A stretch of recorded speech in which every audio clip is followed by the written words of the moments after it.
Un univers fascinant de lignes enchevêtrées qui dessinent des labyrinthes sans issue.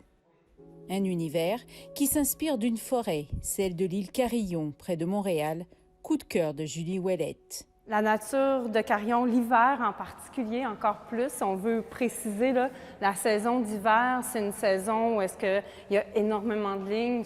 C'est là que j'ai vu que c'est vraiment ça qui m'intéresse.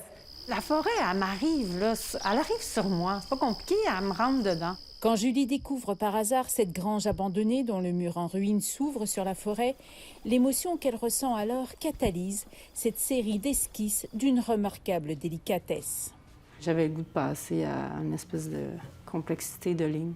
L'artiste s'est jeté corps et âme ces dernières années dans l'illustration de ces lignes, car elle voulait relancer son processus créatif après avoir dessiné des corps, dont le sien, pendant une décennie. J'ai voulu challenger ma main et composer différemment en suivant une autre structure.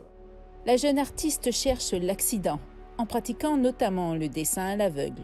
Ça donne des lignes assez exceptionnelles, selon moi, parce que ça donne des lignes où est-ce qu'on n'est pas en train de juger cette ligne-là qu'on est en train de faire. On n'est pas en train de la rectifier constamment pour la corriger, pour l'amener ailleurs.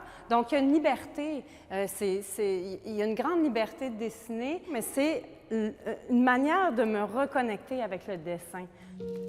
L'accident aussi dans le choix de la matière. Elle travaille avec de la cire d'abeille fondue qu'elle teint et applique par petites touches.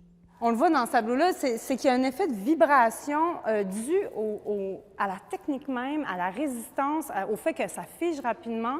On sent la goutte de cire accumulée, le petit geste qui a figé rapidement. Le matériau, la technique utilisée s'immisce dans l'esthétique du tableau.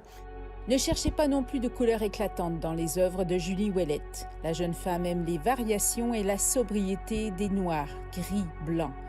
Un travail remarquable, tout en nuances et en subtilité. Un écheveau de lignes infinies dans lequel on se perd avec ravissement.